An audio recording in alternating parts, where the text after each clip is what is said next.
चलिए अब हम स्टार्ट करने वाले हैं अपना एक नया टॉपिक जिसका नाम है वेजिटेटिव प्रोपेगेशन। तो बेटा ये जो वेजिटेटिव प्रोपेगेशन होता है इसमें कोई भी रिप्रोडक्टिव ऑर्गन पार्टिसिपेट नहीं करता है in the process of reproduction. इसमें किसी भी ऑर्गेनिज्म का कोई भी रिप्रोडक्टिव ऑर्गन पार्टिसिपेट नहीं करेगा।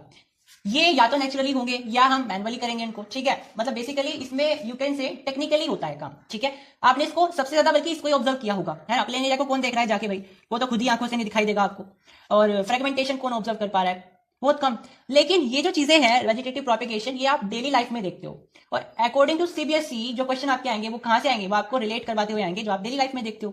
तो यही समझ जाइए कि आपका जो एसेक्सुअल रिप्रोडक्शन में सबसे ज्यादा वेटेज वाला जो टॉपिक है वो वेजिटेटिव प्रोपेगेशन से आने वाला है बेटा। समझ में आई बात। तो इस टॉपिक को पढ़ना इज मस्ट।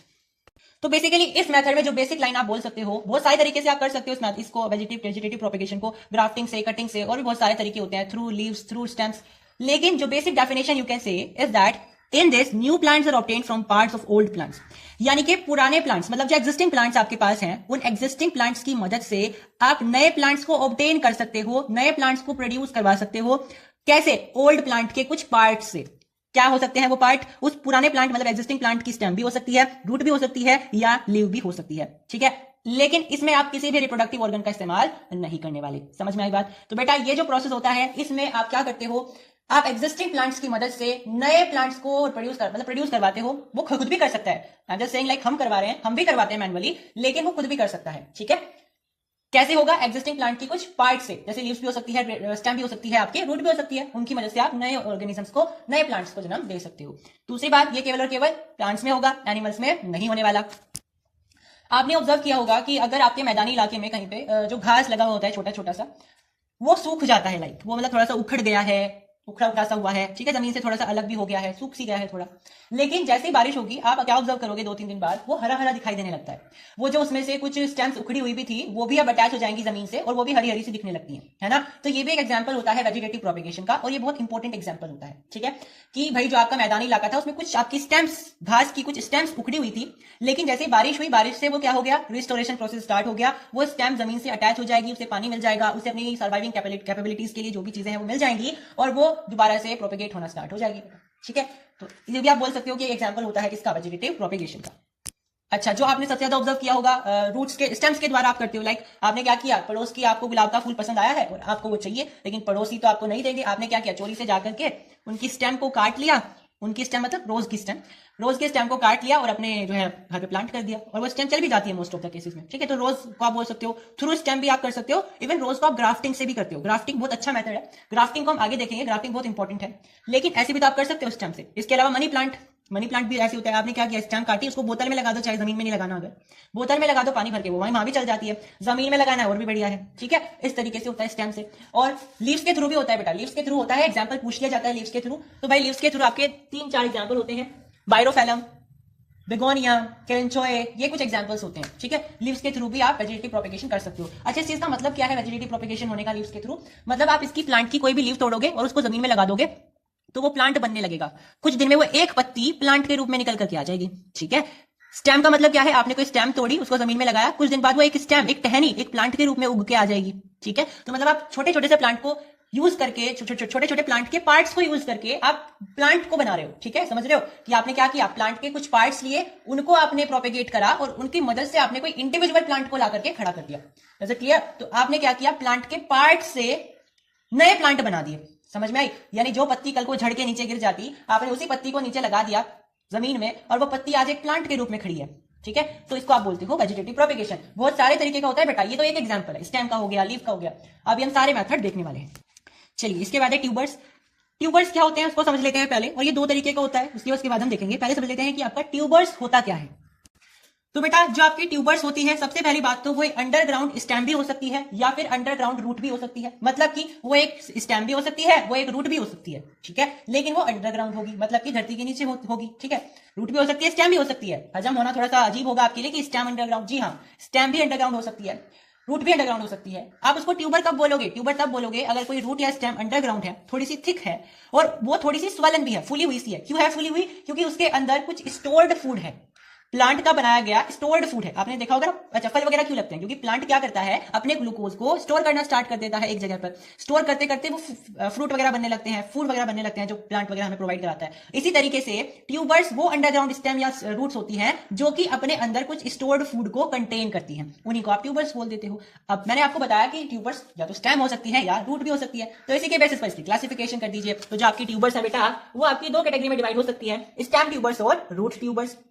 स्टेम ट्यूबर्स का एग्जांपल क्या आ जाएगा? पोटैटो आ जाएगा, आलू। जी हाँ, आलू आपके स्टेम ट्यूबर्स होते हैं, वहीं आपके स्वीट पोटैटोज रूट ट्यूबर्स होते हैं। यानी कि आलू आपके स्टेम ट्यूबर्स हो गए और शकरकंद जो आपके होते हैं, यानी स्वीट पोटैटो जो आपके होते हैं, वो आपके रूट ट्यूबर्स हो जाएंगे। जी बिल्कुल सही बात है।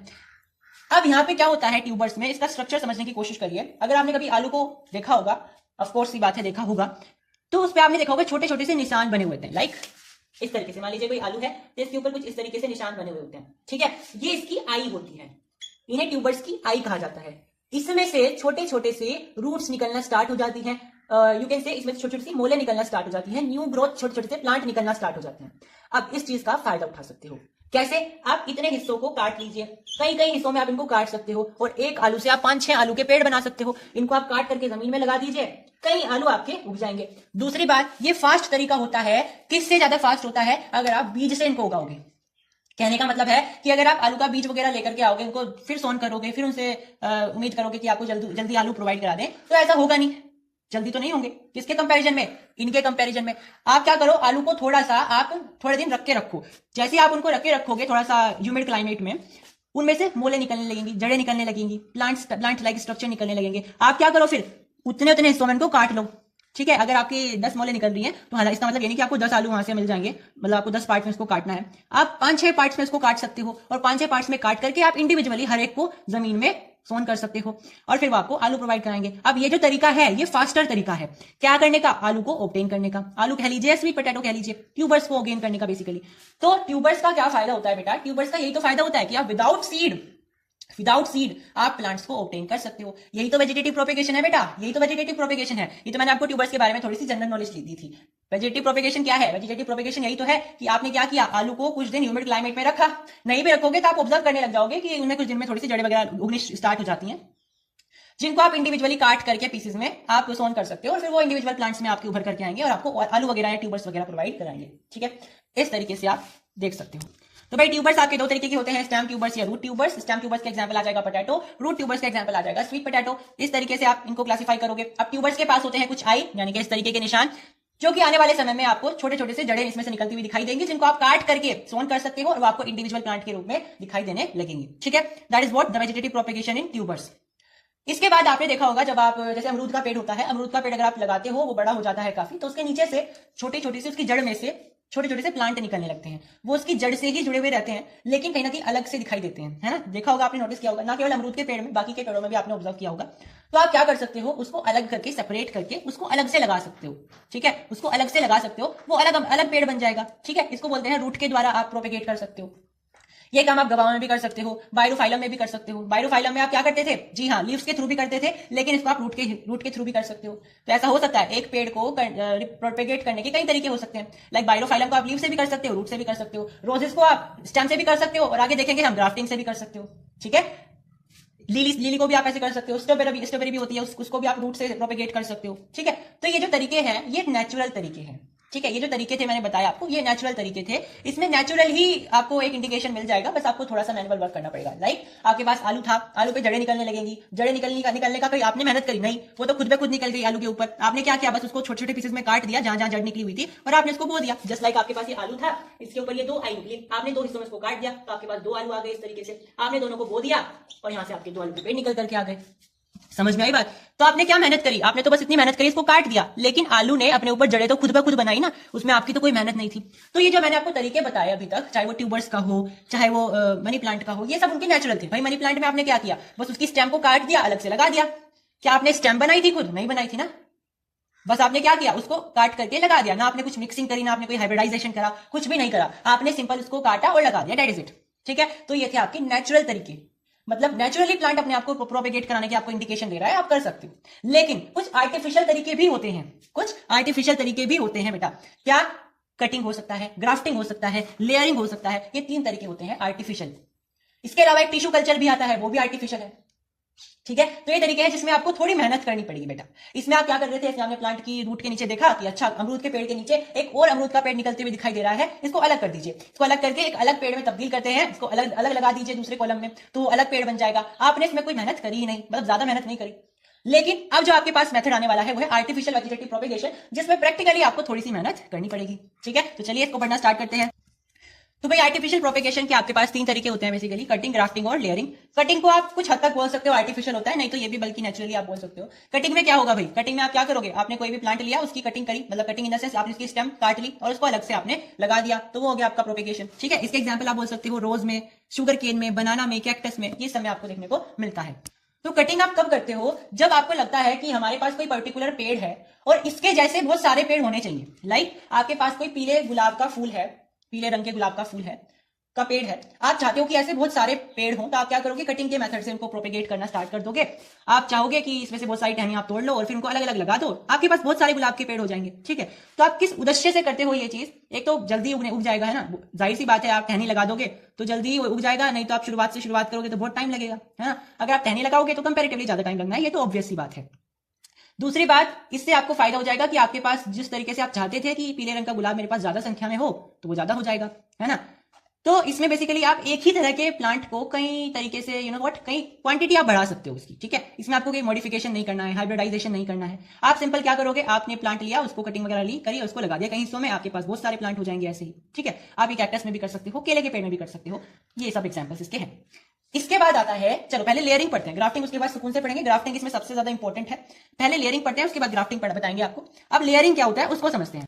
अब देखो, लेयरिंग को आप नेचुरल प्रोसेस के निगाहों से भी देख सकते हो, आर्टिफिशियल तरीके से भी देख सकते हो। होता क्या है बेसिकली लेयरिंग में, ये ना जनरली लेयरिंग आपका उन प्लांट्स में देखने को मिलता है जो कि थोड़े से, आपने सुना बेल लाइक, तोरी की बेल होती है जैसे, तो ऐसे पेड़ में देखने को मिलता है जो कि बेल वाले होते हैं, मतलब थोड़े से वीक टाइप ऑफ स्ट्रक्चर्स जिनके प्लांट के होते हैं वो। तो आप बोल सकते हो कि आप लेयरिंग जो आपका मेथड है उसको आप फ्रेगाई प्लांट्स पे लगा सकते हो। फ्रेगाई प्लांट्स का मतलब क्या हो जाएगा, थोड़े से नाजुक किस्म के जो प्लांट होते हैं उन पे आप लगा सकते हो, जो कि जनरली बेल वगैरह होती हैं। अब इसमें आप इसको आर्टिफिशियल क्यों बोल रहे हैं, क्योंकि मान लीजिए आपके पास कोई बेल थी, ठीक है, आपके पास कोई बेल थी, आपने क्या किया, इसकी एक टहनी को पकड़ करके जमीन में थोड़ा सा ऐसे दबा दिया, इस तरीके से, मतलब इस तरीके से आपने किया, एक पत्ती ऐसे, मतलब इसकी मुंडी नहीं आपको दबानी, ठीक है, इसकी मुंडी थोड़ी सी ऐसे कर दीजिए, इसको थोड़ा सा जमीन में कवर कर दीजिए। आपने देखा कुछ प्लांट ऐसे होते हैं जिनके लीव्स में ऐसे थोड़ी थोड़ी सी इस तरीके से स्ट्रक्चर होते हैं, वो कांटे नहीं होते, वो थोड़ा सा लाइक रूट लाइक स्ट्रक्चर होते हैं। उन प्लांट्स में आप लेयरिंग लगा सकते हो, क्योंकि वो क्या होते हैं, वो अटैच होना चाहते हैं नीचे, तो आप उसी पार्ट को लेकर के यहाँ दबा सकते हो। आप इसी वाले पार्ट को आप जमीन पे लगाओगे, मान लीजिए यहाँ पे भी ये वाला पार्ट था, इसलिए आपने ये वाला पार्ट नीचे जमीन में कवर कर दिया और ये इस तरीके से आपने इसकी मुंडी खुली छोड़ दी, तो ये एक अलग प्लांट बन जाएगा। अब इसमें से बहुत सारी लीव्स उग जाएंगी, तो कुछ समय बाद आप इसको यहाँ से हटा भी दोगे, काट दोगे, तो एक अलग प्लांट बन जाएगा। समझ में आई बात। तो मैंने क्या बताया, आपके पास कोई प्लांट था, ध्यान रखना कोई फ्रेगाइल प्लांट होना चाहिए, क्योंकि फ्रेगाइल प्लांट में इस तरीके के स्ट्रक्चर्स होते हैं। फिर आपने क्या किया, इसकी रूट को पकड़ा और नीचे दबा दिया। ध्यान रखना आप क्या कौन सा पार्ट दबाओगे जिसमें ये इस तरीके की नुकीली सी चोंच हो, ये कांटा नहीं होता है बेसिकली, ये लाइक फ्रेगाइल प्लांट्स में जनरली देखने को मिलता है, ये लेयरिंग के लिए ही होता है। आप अगर इसको नीचे दबाओगे तो ये खुद ब खुद एक इसके अंदर जड़ें वगैरह निकलने स्टार्ट हो जाएंगी नीचे की तरफ, और ये एक इंडिविजुअल प्लांट बनना स्टार्ट हो जाएगा। फिर आप इसको ऐसे यहाँ से काट सकते हो। ठीक है, अब मैंने क्यों बोला था कि आप लेयरिंग को नेचुरल की नजरिए से भी देख सकते हो, आर्टिफिशियल की नजरिए से भी देख सकते हो, क्योंकि कभी कभी क्या होता है ना, यहाँ तो आपने इसको जबरदस्ती टहनी को पकड़ करके नीचे दबाया होगा, लेकिन कभी कभी प्लांट ना नेचुरली भी ऐसे हो जाते हैं, या तो हवा वगैरह की वजह से हो, या जैसे भी कुछ भी कारण हो सकता है, प्लांट खुद ब खुद भी नीचे ऐसे हो जाते हैं, दब जाते हैं और खुद ब खुद एक नए प्लांट के रूप में उभरने लगते हैं। ठीक है, कुछ ऐसे केसेस होते हैं, बट वो रेयर होते हैं, तो आपको कहीं ना कहीं आपको यहाँ पे इंटरफेयर करना पड़ता है, आपको यहाँ पे दबाने वगैरह पड़ता है, अगर आप इस तरीके से प्रोपेगेट करना चाहते हो। तो ये प्रोपेगेशन ही तो है। आपने क्या किया, आपने एक प्लांट की एक स्टेम को ऐसे खींच करके नीचे दबा दिया और वो एक नए प्लांट के रूप में उभर करके आ गई, है ना भाई। ऐसी अगर इसमें आप पूरे बहुत सारी ऐसी लीव्स, इसकी जो ब्रांचेस हैं, इस तरीके से आप जमीन में दबा दोगे तो नए नए प्लांट बन जाएंगे। ठीक है, इस तरीके का मेथड आप जैस्मीन का जो आपका पौधा होता है, चमेली का जो पौधा है ना, उसमें लगा सकते हो, स्ट्रॉबेरी में लगा सकते हो, नींबू के पेड़ में लगा सकते हो, गुआवा में भी लगा सकते हो, हिबिस्कस जो होता है, चाइना रोज यानी कि आपका गुड़हल का जो आपका पेड़ होता है उसमें भी लगा सकते हो। तो ये वेरियस टाइप्स ऑफ पेड़ पौधे में लग सकता है, आप इसको ऑब्जर्व भी कर सकते हो। तो आपने यहाँ पे क्या ऑब्जर्व करा कि जो आपका कटिंग था और जो आपका लेयरिंग था, आप कब यूज करते हो, आप तब यूज करते हो जब आप चाहते हो कि आपके पास ये पर्टिकुलर पेड़ है या पौधा है और आप चाहते हो कि इसके जैसे ही आपके पास और भी बहुत सारे हों। कटिंग में आपने क्या किया, आपके पास पीले रंग का कोई गुलाब था, आपने उसकी कटिंग कर करके बहुत सारे आपने उनकी ट्यूब्स को लगा दिया, है ना, स्टेम्स को लगा दिया सॉरी, और वो 2-3 दिन में, जितने भी टाइम में आपके पास नए नए प्लांट बन करके खड़े हो गए, तो कहने की बात है आपने वहां पे सेम प्लांट की क्वांटिटी बढ़ाने के लिए मेथड को अपनाया था। ऐसे ही आपने लेयरिंग में भी करा, उसी पेड़ को आपने नीचे दबा दिया और आपने उन पौधों की क्वांटिटी बना दी। फिर आप कहोगे सर ऐसा ही तो होता है, आप क्या ये कर लोगे कि जामुन के पेड़ से आप संतरे उगा लोगे? नहीं, ऐसा नहीं होता है कि जामुन के पेड़ से आप संतरे उगा लो, लेकिन अगर आपके पास सेम स्पीसीज, सेम फैमिली के पेड़ हैं तो आप ऐसा काम कर सकते हो। आपके पास मौसम्मी होती है, आपके पास नींबू होते हैं, आप दोनों को एक ही पेड़ में लगा सकते हो बेटा। जी हाँ, एक ही पेड़ बना सकते हो, हाइब्रिड कर सकते हो उनको। समझ में आई बात? इस तरीके से भी आप कर सकते हो। यानी कि अगर आपको यह लगता है कि आपके पास कोई 2 पेड़ है, एक का नाम है ए, एक का नाम है बी, आप चाहते हो कि इसके गुण और इसके गुण, दोनों के गुण किसी एक पेड़ में आ जाए जिसका नाम सी हो। आप ये चाहते हो कि इसके गुण और इसके गुण, दोनों के गुण किसी एक पेड़ के अंदर आ जाएं या एक प्लांट के अंदर आ जाएं, तो आप वहां पे लगाते हो बेटा ग्राफ्टिंग का मेथड। समझ में आई मेरी बात? एग्जाम्पल के लिए, आपके पास एक पेड़ है, आपके पास एक पौधा है लाल गुलाब का, आपके पास एक पौधा है ऑरेंज गुलाब का। आप चाहते हो कि आप एक ही पेड़ पर लाल गुलाब भी देखो, एक ही पेड़ पर ऑरेंज गुलाब भी देखो। इसके लिए आप क्या करोगे? इसके लिए आप ग्राफ्टिंग करोगे बेटा। इसके लिए आप ग्राफ्टिंग करोगे। ग्राफ्टिंग करने से ही वो एक प्लांट के ऊपर आपको ऑरेंज गुलाब भी लटके हुए दिखाई देंगे और रेड भी दिखाई देंगे। ठीक है, अब समझ में आई बात? इसका उद्देश्य क्या है? इसका उद्देश्य ये है कि आप एक ही प्लांट के ऊपर वैरायटी देखो। ठीक है, यानी आप अलग अलग भटकते फिर रहे थे कि ऑरेंज के लिए इसके पास जाना है, रेड के लिए इसके पास जाना है, आप एक ही उस पर ये चीज देख सकते हो। ठीक है, वो देखने में सुंदर भी लगता है, वैरायटी आपको मिल जाती है।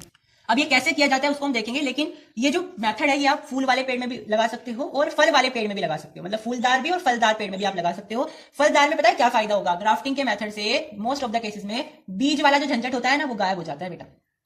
जी हाँ, इस मेथड से आप सीडलेस फ्रूट्स को जनरेट कर सकते हो। चलिए अब हम समझते हैं कि इस मेथड को प्रैक्टिकली कैसे अप्रोच किया जाता है। मान लीजिए आपके पास ये कोई गुलाब का पेड़ है। हम गुलाब से बताएंगे आपको, क्योंकि आप आसपास गुलाब के पेड़ देखते हो तो शायद आप रिलेट कर पाओगे। ठीक है, ऐसा नहीं है कि हमें ये ग्राफ्टिंग मेथड केवल और केवल गुलाब में ही देखने को मिलता है। आपको वेरियस एग्जांपल्स मिल जाएंगे, इसके एप्पल मिल जाएगा, एप्रिकॉट मिल जाएगा, और भी बहुत सारे हैं, हम बाद में बताएंगे। अभी समझ लीजिए कैसे किया जाता है। मान लीजिए रोज का है। ठीक है, रोज का कोई एग्जाम्पल है। ये कोई रोज का पेड़ था बेटा, ये कोई रोज का पेड़ था। ठीक है, इस तरीके से आप मान सकते हो, इस तरीके से। ठीक है, ये जमीन में लगा हुआ एक रोज का पेड़ है। मान लीजिए ये इसके ऊपर जो फूल आते हैं वो रेड कलर के आते हैं। ठीक है, आप क्या चाहते हो कि एक ही पेड़ पर लाल भी आए, ऑरेंज भी आए। ठीक है, ये तो आप चाहते हो। कैसे कर सकते हो? आप क्या करोगे, इस जमीन वाले को, ठीक है, मतलब किसी एक को आपको जमीन में तो रहना पड़ेगा, हवा में तो आप उगा नहीं सकते हो। ठीक है, तो आप रेड वाले को ऐसे ही रहने दो, लेकिन इसको ऊपर से काट दो ऐसे।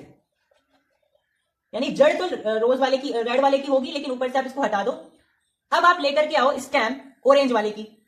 समझ रहे हो? आपने क्या किया, रूट में आपने किसे रखा? एक को रखा, मान लो रेड को रख लिया। फिर आप एक टहनी लेकर के आओ, ऑरेंज वाली ले आओ। अब आपने क्या किया, इस तरीके से आप कर सकते हो इसको। इस तरीके की शेप बनानी होती है ताकि वो अच्छे से फिट हो जाए, और आपको उसकी शेप ऐसी बनानी पड़ेगी ताकि वो अच्छे से फिट हो जाए। ठीक है, इस तरीके से। अब ये आपने लगाया रोज ऑरेंज गुलाब का। समझ में आई बात? ये जो था, ये रोज जो था रेड गुलाब का था, ये आपने इसके ऊपर जो लगाया वो रोज है और ऑरेंज का है। ध्यान रखना सेम फैमिली के होने चाहिए। ऐसा नहीं है कि आप खरबूजे के पेड़ पर संतरे उगा लोगे या एप्पल के पेड़ पर अनानास उगा लोगे। ठीक है बेटा, कभी कहो अच्छा वो एप्पल है, वो पाइन एप्पल है, तो वो सेम फैमिली के होंगे नहीं बेटा। ठीक है, इसके लिए आपको आगे बायोलॉजी बहुत डीपली पढ़नी पड़ेगी, कौन किसके फैमिली का होता है। ठीक है, अभी के लिए आप केवल इतना समझिए कि आपको सेम फैमिली के चाहिए होते हैं, तभी आप ये मेथड लगा सकते हो, नहीं तो दोनों का आप सत्यानाश करके रख दोगे। ठीक है, अप्लाई नहीं हो पाएगा बेसिकली मेथड। ठीक है, अब आपको क्या करना होता है, इनको एक पॉलिथीन से टाइटली बांध देना होता है ताकि ये हवा में लगे। अच्छा, मैंने यहाँ पे स्पेस छोड़ा हुआ है, क्या हवा में उड़ रहा है? नहीं बेटा, मैंने आपको एग्जांपल मतलब समझाने के लिए कि इसकी शेप कैसी है इसलिए बताया, नहीं तो यहाँ स्पेस नहीं आएगा। ठीक है, आप इसको ऐसे पन्नी से टाइटली बांध दोगे, ये आपकी पॉलिथीन है। क्यों बांधोगे पन्नी से? एक तो इसलिए ताकि ये कंबाइन रहे, दूसरा बैक्टीरिया फंगस इस पे ना लगे, चांसेस कम हो, क्योंकि बैक्टीरिया वगैरह क्या करेंगे, इसके जो ऊपर से या नीचे से जो इसका नेक्ड स्ट्रक्चर है इसको खराब कर देंगे। हो सकता है फिर ये ग्राफ्टिंग मेथड से प्रोपेगेट ना हो। पॉलिथीन के यूजेस हैं, पूछा जा सकता है पॉलिथीन के क्या यूज हैं बेटा। एक तो फंगस वगैरह से, बैक्टीरिया वगैरह से प्रोटेक्शन करने के लिए, दूसरा ताकि एक दूसरे से अटैच रहें। अब ध्यान से समझिए, ये जो आपके पास 2 पेड़ हैं, एक रूट से अटैच है, एक आपने ऊपर से कोई लगाया है। इनके कोई नाम भी होते हैं क्या? यस, बिल्कुल नाम होते हैं। ये तो मैंने आपको बता दिया कि ये रोज रेड कलर का है, ये रोज ऑरेंज रंग का है, मैंने एग्जांपल से बताया, लेकिन इनके नाम भी होते हैं। जो प्लांट रूट से अटैच है, जो प्लांट रूट से अटैच है उसको आप बोलोगे स्टोक, उसको आप बोलोगे स्टोक। और जिसको आपने ऊपर से लगाया है उसको आप बोलोगे सियोन, उसको आप बोलोगे सियोन। अब जब भी आप इनको अटैच करोगे तो आप ध्यान रखोगे कि इनके कैम्बियम लेयर को आप अटैच करो, कैम्बियम लेयर। जब भी आप किसी पौधे की स्टेम को ऐसे काटते हो तो आपको एक लेयर दिखाई देती है, अंदर से एक लेयर सी होती है, उसे आप बोलते हो कैम्बियम लेयर। उस कैम्बियम लेयर से ही मिनरल्स वगैरह का ट्रांसफर होता है। तो अगर आप कैम्बियम लेयर नहीं बेटा अटैच करोगे तो फिर मिनरल्स वगैरह कैसे ट्रांसफर होंगे इसके पास, क्योंकि ये तो चलो रूट से अटैच है, लेकिन ये तो बेचारा रूट से अटैच नहीं है ना, इसे तो चाहिए। तो इसकी कैम्बियम लेयर को आपको इससे अटैच करना पड़ेगा, एक दूसरे की कैम्बियम लेयर को एक दूसरे से अटैच करना पड़ेगा बेसिकली। इसकी भी आपको कैम्बियम लेयर थोड़ी सी काटनी पड़ेगी, काटनी इन द सेंस उभारनी पड़ेगी, जब आप इसको थोड़ा सा शार्प करोगे इसकी भी ऐसी करनी पड़ेगी ताकि वो एक दूसरे से अटैच हो जाए, एडजॉइन हो जाए। जैसे एक दूसरे से अटैच होंगी तो वो एक दूसरे को ट्रांसफर करने लगेंगी क्या, मिनरल्स वगैरह, फूड वगैरह, समझ रहे हो।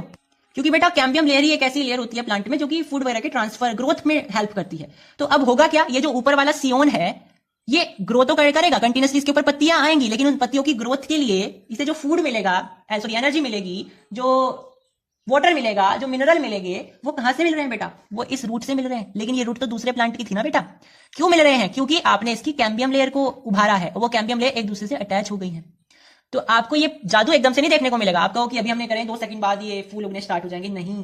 क्यों लगता है टाइम, क्यों लगता है इनमें टाइम, क्योंकि बेटा कैम्बियम लेयर को, तो बेटा क्यों लगता है टाइम इनकी ग्राफ्टिंग के प्रोसेस में। मतलब ऐसा नहीं होता है ना कि आपने आज अगर इन दोनों को ग्राफ्ट किया है तो आपको आज के आज ही गुलाब के फूल मिल जाएंगे, दोनों कलर के, ऑरेंज के भी और लाल रंग के भी, ऐसा नहीं होता है। क्यों, क्योंकि भाई इनको ग्राफ्टिंग के बाद कुछ एक प्रोसेस से गुजरना पड़ता है। वो क्या होता है, ध्यान से समझेंगे। अब आप अगर यहाँ पे ऑब्जर्व कर पा रहे हो तो ये जो स्टोक है, यानी ये वाला जो प्लांट का पार्ट जो कि रूट से अटैच है, इसके पास तो इसकी जड़ें हैं, तो ये जड़ों की मदद से पानी भी पी सकता है, मतलब पानी भी एब्जॉर्व कर सकता है और मिनरल्स भी एब्जॉर्व कर सकता है, इसके पास सारी सुविधा है। लेकिन ये वाला जो प्लांट का पार्ट है ये तो इसके ऊपर रख दिया हमने बस, इसके पास तो बेचारे की अपनी रूट ही नहीं है जिससे पानी एब्जॉर्व कर सके जमीन से।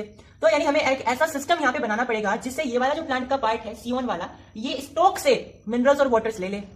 यानी कि हमें एक तरीके से स्टोक और सियोन के बीच में एक दोस्ती बनानी पड़ेगी। कैसे बनाएंगे, जी हाँ, हमें स्टोक और सियोन के जो कैम्बियम लेयर है उनको ओपन करना पड़ेगा। यानी कि जब आप प्लांट की किसी स्टेम को काटते हो तो आपको इस तरीके से काटनी है कि उसकी कैम्बियम लेयर दिखने लग जाए, उसकी कैम्बियम लेयर दिखने लग जाए। और कैम्बियम लेयर जब दिखने लग जाएंगी तो आप इन दोनों को अटैच कर दोगे, बिल्कुल टाइटली अटैच कर दोगे, इन्वर्टेड तरीके से, इस तरीके से, ऊपर वाला इस तरीके से हो, नीचे वाला इस तरीके से हो, जिससे अच्छी तरह फिट रहे। आप इसके ऊपर पॉलिथीन लगा दोगे, ठीक है। और इस तरीके से इनकी कैम्बियम लेयर एक दूसरे के कॉन्टैक्ट में आ जाएगी, और जैसे ही कैम्बियम लेयर इनके कॉन्टैक्ट में आएगी इनके बीच में वाटर और मिनरल का ट्रांसफर शुरू हो जाएगा। यानी जो स्टोक है वो अपने मिनरल्स और वाटर इस सियोन को ट्रांसफर करता रहेगा। समझ में आई बात। अब सवाल ये आता है कि हमने कैम्बियम लेयर को इतनी अहमियत क्यों दी भाई, कैम्बियम लेयर के अटैच हो जाने से इनके बीच में ट्रांसपोर्टेशन कैसे शुरू हो गया, है ना। तो भाई कैम्बियम लेयर ही तो प्लांट के अंदर एक ऐसी लेयर होती है जो कि उसकी ग्रोथ को इन्फ्लुएंस करती है।